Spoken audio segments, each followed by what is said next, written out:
नमस्कार, तारा boys YouTube channel के अंदर आप सभी का एक बार फिर से बहुत बहुत स्वागत है। और आप हमारे चैनल पर नए हैं तो चैनल को सब्सक्राइब ज़रूर करें। पश्चिम बंगाल के चुनाव की जैसे जैसे तारीखें नज़दीक आ रही है, वहीं बीजेपी और टीएमसी के नेताओं में बड़ी खलबली मच चुकी है। वहीं आज फलोदी सट्टा बाजार ने प्रथम चरण के चुनाव से पहले ही अपना ओपिनियन पोल और सट्टा बाजार की रिपोर्ट जारी कर दी है, तो दूसरी ओर एबीपी न्यूज़ और सीएनएक्स के ओपिनियन पोल का भी सर्वे आंकड़ा जारी कर दिया है। प्रथम चरण के चुनाव 27 मार्च से प्रारंभ होने वाले, उससे पहले ही बंगाल के अंदर दोनों ही पार्टियों की नींद उड़ा दी है। बंगाल के अंदर इस बार के त्रिकोणीय समीकरण बनते हुए नजर आ रहे हैं। तो वहीं फलोदी सट्टा बाजार के अगर भावों की बात करें, 294 सीटों में पश्चिमी बंगाल के अंदर महाघमासान मचा हुआ है। टीएमसी को लेकर सट्टा बाजार की रिपोर्ट में करीब 10 पैसे के भाव दिए गए हैं, जो 27 मार्च के प्रथम चरण के चुनाव से पहले और आज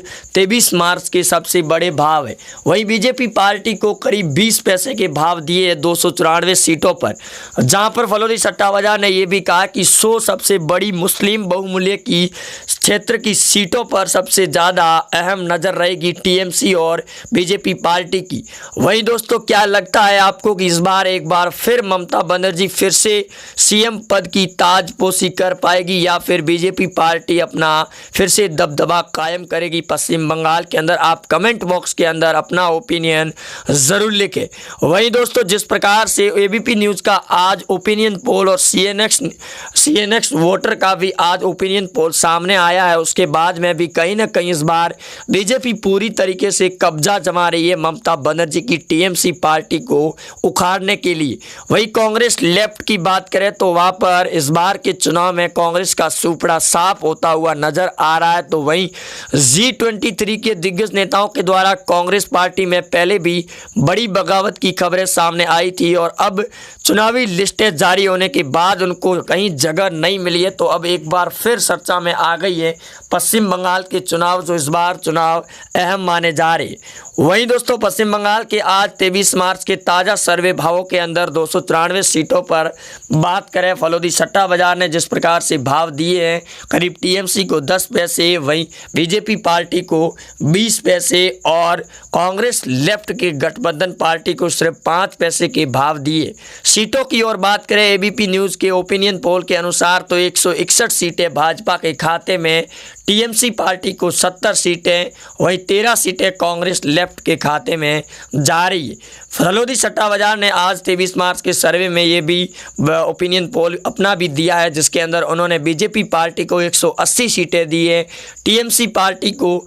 70 से 80 सीटों का आकलन दिया है और कांग्रेस लेफ्ट को 0 सीटों का आकलन दिया है। इस बीच में ये भी फलोदी सट्टा बाजार और सीएनएक्स ने यह भी कहा कि अगर त्रिकोणीय समीकरण के तहत असदुद्दीन ओवैसी की पार्टी एआईएम पार्टी मुस्लिम बहुमूल्य की करीब 100 सीटों पर अगर अपना दबदबा या फिर चुनावी मैदान के अंदर कैंडिडेट उतारती है, तो ये ममता के लिए बड़े खतरे की बात होगी, क्योंकि पिछले चुनावों के अंदर ममता बनर्जी की जीत और हार का आंकड़ा तय इन सीटों पर ही तय है, और इस बार के चुनाव में भी यही सीटें तय करेगी ममता की जीत और हार की। बीजेपी फिर से एक बार ताजपोशी कर पाएगी या फिर नहीं कर पाएगी। ममता बनर्जी भी खुलकर बयानबाजी शुरू कर दी है, और बीजेपी के मैनिफेस्टो के और टीएमसी के मैनिफेस्टो के अंदर भी कई रात दिन का अंतर दिखाई दे रहा है, जिसके चलते ओपिनियन पोल और पब्लिक ओपिनियन पोल के अंदर भी दोस्तों रिपोर्ट सामने आई है प्रथम चरण के चुनाव से पहले ही। 23 मार्च के आज सर्वे रिपोर्ट के मुताबिक ओपिनियन पोल के अनुसार भी लोगों ने लोहा मानते हुए कहा कि इस बार परिवर्तन बंगाल के अंदर तय है, और परिवर्तन के अंदर ममता बनर्जी को उखाड़ कर फेंक दिया जाएगा इस बार के चुनाव में। तो वहीं असदुद्दीन ओवैसी ने भी एआईएम पार्टी के चुनाव लड़ने का ऐलान कर दिया है पश्चिम बंगाल की 100 सबसे बड़ी मुस्लिम सीटों पर। कांग्रेस लेफ्ट के गठबंधन के बाद ममता बनर्जी की काफ़ी ज़्यादा चिंता भी बढ़ी हुई है, तो दूसरी ओर ममता के सांसद और विधायकों से लगाकर कार्यकर्ता भी पार्टी को छोड़ करके बीजेपी का दामन थाम रहे हैं, जिसकी वजह से बौखलाई ममता बनर्जी भी लगातार नए नए बयान दे रही है, जिसकी वजह से ममता के लिए भी इस बार के चुनाव बड़े अहम माने जा रहे हैं। वही दोस्तों, इस बार के चुनाव में बीजेपी और टीएमसी की कड़ी टक्कर के बावजूद सट्टा बाजार की रिपोर्ट ने भी इस बात को पूरी तरीके से जारी करते हुए और एबीपी न्यूज़ के ओपिनियन पोल ने भी ये जारी करते हुए कहा कि बंगाल के चुनाव में इस बार परिवर्तन तय है। 294 सीटों के ऊपर ओपिनियन महा सर्वे रिपोर्ट में एक एक सीट पर लगातार भाव बदल रहे हैं। उत्तरी 24 परगना और दक्षिणी 24 परगना के अंदर काफ़ी ज़्यादा दबदबा दिखाई दे रहा है। तो वहीं नंदीग्राम की सीट पर सबसे बड़ा इस बार चुनावी मैदान और सट्टा बाजार की नज़र है, जहां ममता और शुभेंदु अधिकारी दोनों ही कई समय से एक ही पार्टी के अंदर खास तौर पर नेता थे, लेकिन अब दोनों के रास्ते अलग होने की वजह से दादा और दीदी की बड़ी टक्कर है। नंदीग्राम की सीट पर दीदी भी दावा ठोक चुकी है कि वो 50,000 वोटों से ऊपर से शुभेंदु अधिकारी को धूल चटाएगी, तो शुभेंदु अधिकारी भी दावा ठोक चुके हैं कि वो 1 लाख वोटों से नंदीग्राम की सीट पर ममता को हराएंगे। वहीं इस सीट को लेकर जब उनके ही नेताओं ने भी बयान देने शुरू कर दिए है, टीएमसी के नेताओं ने भी कहा कि ममता के द्वारा लिया गया ये फैसला पूर्णतः गलत है। नंदीग्राम की सीट पर लोग शुभेंदु अधिकारी के साथ में जुड़े हुए, वो ममता की साथ नहीं आ सकते और शुभेंदु अधिकारी भी इतने कमज़ोर बड़े नेता नहीं है जो अपनी ऑडियंस को इंक्रीज होने दे। वहीं ममता बनर्जी भी इस बार के चुनाव में खास तौर की तैयारियों के साथ मैदान के अंदर उतर चुकी है। जहां सीएम योगी आदित्यनाथ बीजेपी के चुनावी मैदान के अंदर उतरे हुए, तो कांग्रेस लेफ्ट ने G23 के नेताओं को कहीं सिग्नल और भी नहीं दिया है, उनको सीधा बाहर का रास्ता दिखा दिया है। तो दूसरी ओर मुस्लिम समुदाय के लोगों ने भी दीदी के खिलाफ में अब बड़े तौर पर ऑपरेशन शुरू कर दिया है। पीएम मोदी और बीजेपी की रणनीति के तहत मुस्लिम बहुमूल्य की करीब 150 सीटों के कैंडिडेट पर मुस्लिमों के ही कैंडिडेट उतार दिए बंगाल के अंदर, जिसकी वजह से ममता के लिए इस बार नुकसान तय है। और अगर वेस्ट बंगाल के अंदर एएमआईएम पार्टी और कांग्रेस लेफ्ट अगर बड़े तौर पर चुनाव लड़ती है, तो इसका फ़ायदा सीधा बीजेपी के खाते में ही जाएगा, क्योंकि मुस्लिम समुदाय की करीब 150 सीटों का भविष्य तय करते हैं अगले ताजपोशी का, जिसके अंदर ममता सरकार फिर से बनाएगी या फिर बीजेपी अपनी सरकार बनाएगी पश्चिम बंगाल के चुनाव में। क्योंकि 2021 के चुनाव में महा रिपोर्ट के मुताबिक लगातार सट्टा बाजार के भावों में बढ़ोतरी और गिरावट दिखाई दे रही है और जल्द इस भावों के अंदर और भी बढ़ोतरी दिखाई दे सकती है। लेकिन पश्चिम बंगाल के अंदर मुस्लिम समुदाय के लोगों ने भी लोहा मानते हुए कहा कि इस बार दीदी का परिवर्तन तय है और बीजेपी का आना भी तय है, क्योंकि दीदी पिछले 10 सालों से बंगाल के अंदर राज कर रही है। यहाँ तक कि टीएमसी पार्टी के नेताओं के अंदर भी बगावत मची हुई है टिकट ना मिलने की वजह से, जिसकी वजह से कल फिर गृह मंत्री अमित शाह की रैली के दौरान ममता के ही करीब 20 से 25 बड़े नेता और कार्यकर्ता बीजेपी के अंदर शामिल भी हो चुके हैं, जिसकी वजह से ममता लगातार केंद्र और मोदी पर निशाना भी साध रही है। तो जितेंद्र तिवारी और मनोज तिवारी से लगाकर शुभेंदु अधिकारी जो एक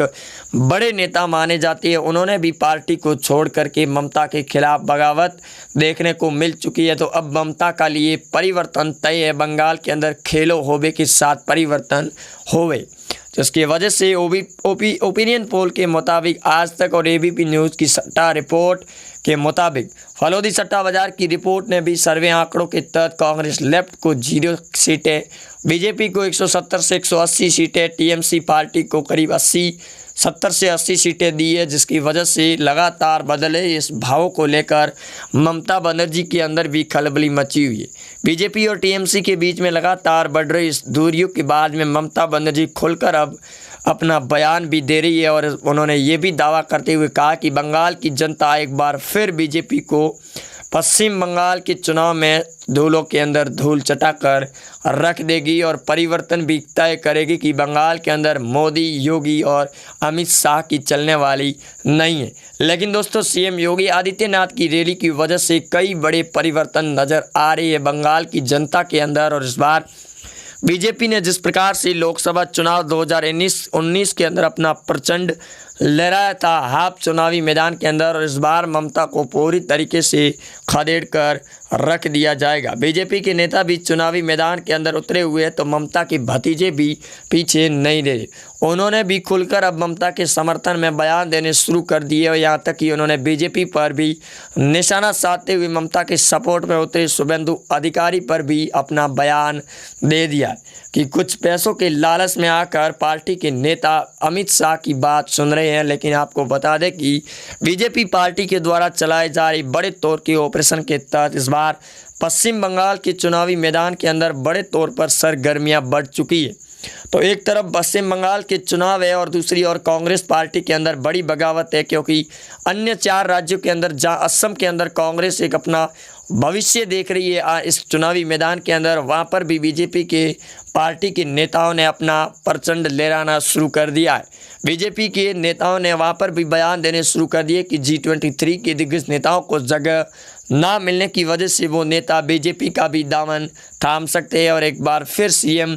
योगी आदित्यनाथ एक बार फिर पश्चिम बंगाल के चुनाव में ममता को खदेड़ने के लिए रैली की तैयारी भी कर रही है। इस बार के चुनाव में गृह मंत्री अमित शाह से लगाकर पीएम मोदी भी पश्चिम बंगाल के अधिकारी के साथ में लगातार रैलियों पर रैली कर रहे हैं, क्योंकि इस बार 2021 के चुनाव महागणित और भविष्य तय करेगी बीजेपी और टीएमसी पार्टी का। क्योंकि ममता के खिलाफ में बीजेपी के नेताओं की ताबड़तोड़ जिस प्रकार से बैटिंग शुरू हुई है, उसके बाद में नींद भी उड़ चुकी है पार्टी के नेताओं की कि आखिरकार बीजेपी की इस आंधी को रोका कैसे जाए और ममता की कैसे ताजपोशी की जाए। आप जुड़े रहेंगे हमारे साथ, चैनल को सब्सक्राइब कर दें। जय हिंद, वंदे मातरम।